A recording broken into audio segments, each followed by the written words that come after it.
प्रभु यीशु ख्रीस्त में मेरे प्रिय भाइयों और बहनों, आज संपूर्ण माता कलीसिया बालक यीशु की संत तेरेसा का पर्व को बड़े हर्ष उल्लास के साथ मना रही है। बालक यीशु की संत तेरेसा का जीवन हम सबों के लिए प्रेरणादायक है, विशेषकर हमारे युवाओं के लिए। 24 साल के जीवन बिताते हुए जो शिक्षा, जो संदेश वो हमारे लिए दी गई है, वो हम सबों के लिए प्रेरणादायक है। तो आज के इस दिन में जब हम इनके पर्व को मना रहे हैं, मैं आप लोगों के समक्ष उनके जीवन से संबंधित, उनके जीवन से प्रेरणा पाकर जो अनुभव मुझे मिला है उसको आप लोगों के साथ बांटना चाहता हूँ।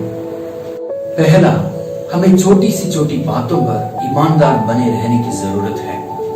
हमें पूरे जिम्मेदारी के साथ हमारे कर्तव्यों को निभाना है।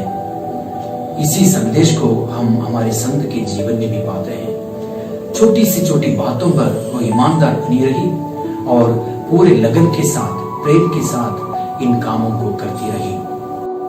और दूसरा है कि इस दुनिया में कुछ भी निरंतर नहीं है, ना तो सुख और ना तो दुख, कुछ भी निरंतर नहीं है। यही सीख हमें संत तेरेसा से मिलती है।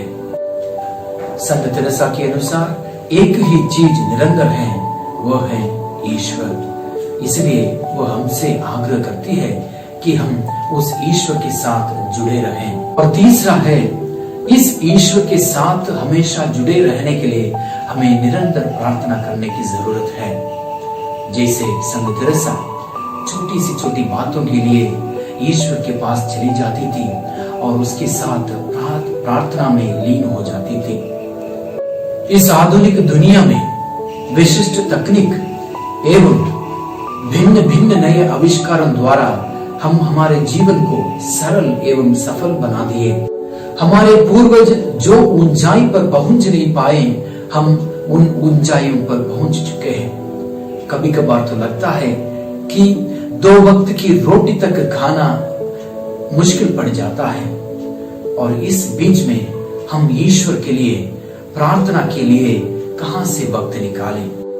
हमारे हिंदू धर्म के गरुड़ पुराण में कुछ बातें ऐसी हैं जहां लिखा है कि यदि कोई व्यक्ति अमीर या धनवान या सौभाग्यशाली बनना चाहता है, वो अपने घर को, अपने आप को और अपने वस्तुओं को साफ सुथरे रखें। क्योंकि गरुड़ पुराण के अनुसार जो व्यक्ति अपने घर को साफ सुथरा नहीं रखता और गंदगी में जीवन बिताता है, उसके घर में कभी भी लक्ष्मी नहीं आती। इसी प्रकार संत तेरेसा भी कहती है कि जिन परिवारों में, जिन व्यक्तियों के व्यक्तिगत जीवन में प्रार्थना का अभाव है, वहां ईश्वर का अभाव भी रहता है। तो आइए प्रिय भाई और बहनों, संत तेरेसा से हम सीखें कि किस प्रकार हमें प्रार्थना के जरिए ईश्वर से जुड़े रहना है। और आज के इस दिन में हम उनसे विनती करें कि हम भी उनके समान ईश्वर को सर्वोत्तम स्थान दें और हमारे प्रार्थनाओं के जरिए ईश्वर के साथ हमेशा जुड़े रहें। आमीन।